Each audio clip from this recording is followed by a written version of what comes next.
Hürmetli vatandaş, bugünkü leksiyalarımızı başlayımız. Leksiyada size Gazi Rozi. Washington'da sözdeyimiz bugün çislağa. 2021 yıl 5. ayının 6. günü hürmetli vatandaş. Bugün vaziyet doğrusu da eysak. Hazır yana Avrupa London'da eçilevatkan 7 devlet görevi tönügün 5. günü.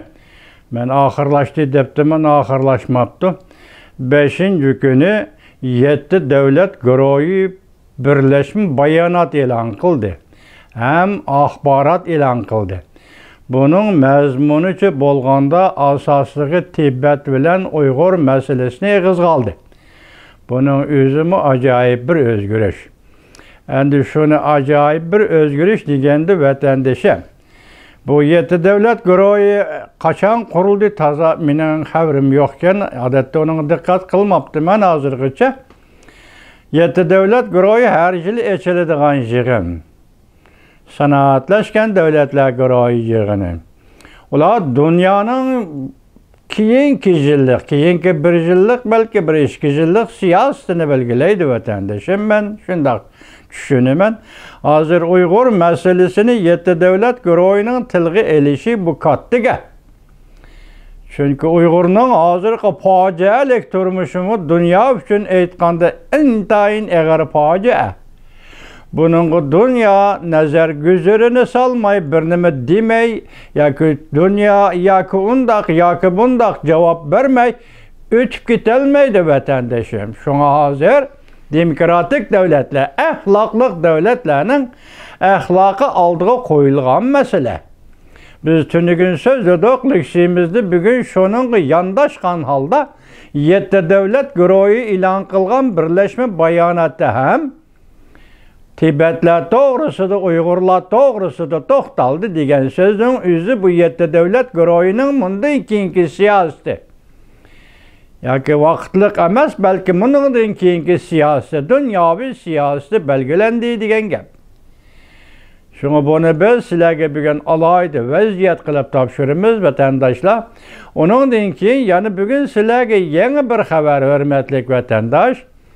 Bu haber nime desenli bu yıl 3. ayının 30.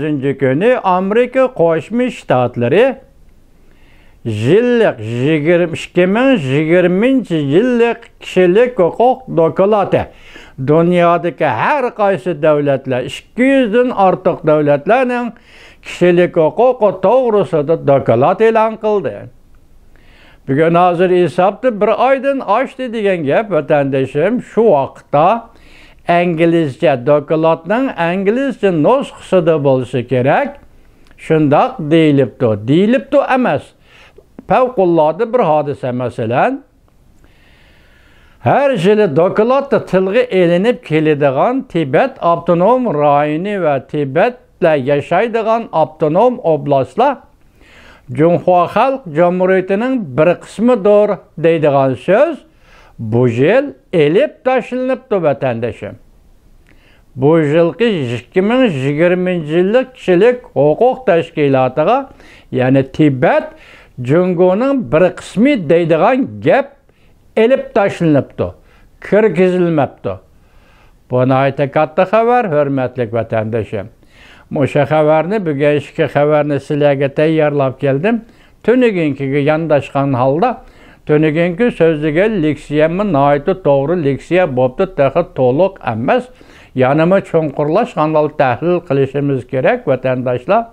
Muşunda karısam hazır Uygur vatandaşlar arasında Cumhuriyet Halk Cumhuriyeti'nin Birleşken Devletler Teşkilatı Turuşluk Vekilinin 97. yılı ve 98. 2 yıl işi de 97. yılının ahırı ve 98. yılının 5'i de imza koygan Birleşken Devletler Teşkilatı'nın kanunları, kişilik hukuk kanunları doğrusudan tazı haberi yok tektir demek şundak his kılıp baktım vatandaşım.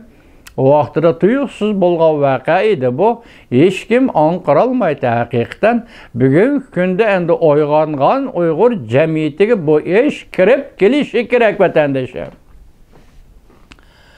Dünenki leksiyamizde sözüldük. Amerika Qo'shma Shtatlarining davlat ishlar kotibi Antony Blinken bu bizning majburiyatimiz. Biz seni mushu ishni bejarishingni, mushu qonun bo'yicha ish ko'rishingni tavsiya qilamiz. Darsda shundoq tavsiya qilamiz. Lekin biz buni dedikki, hozirgi dunyo tartibining bir qismi.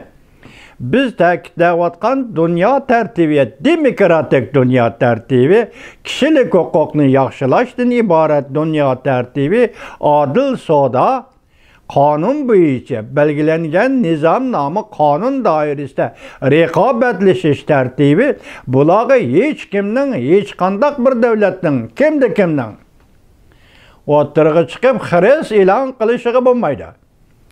Biz undaq ahvol ostida Amerika Qo'shma Shtatlari ko'krak kerib o'tirg'i chiqib, bu xalqaro tartibni qo'g'daymiz dedi tunigun.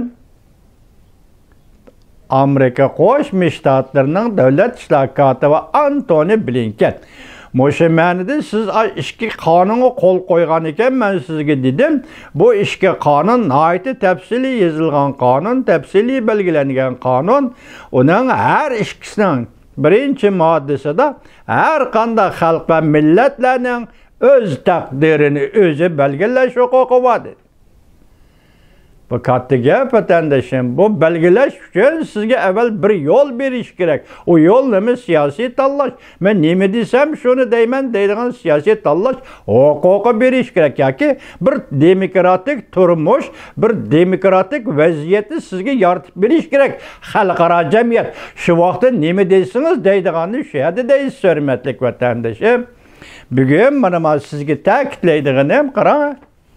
Bununla yandaş bugün 7 devlet guruhi bayanat e'lon qildi. İkincisi, şununla yandaşlık şunundan burun. Mesela, Alyaski yig'ini ochilishdan burun, ya Alyaski yig'inidan keyin. Yo'q, Alyaski yig'inidan burun ekan, 3 oyning 30, yo'q, 3 oyning 30 bo'lsa Alyaski yig'inidan keyin. Tibet Jungoning bir qismi emas. Ala şehrini deymiz vatandaşım. Vaqtida 91-92 yillarda Tibet tajovuz qilmasdan burun mustaqil davlat edi deganini deb bo'lgan. Lekin hozirga kelganda bu gapning qo'yilishi vaziyatga birlashtirib qarang, hurmatli vatandoshim. Demak, sen xalqaro qonunlarni ijro qilasan, bu tartib. Cho'qim ijro qilasan. Besim mana shunday kelayotgan gap, hurmatli vatandosh. Leksiyani boshlaymiz, davomini anglaysizlar vatandoshlar.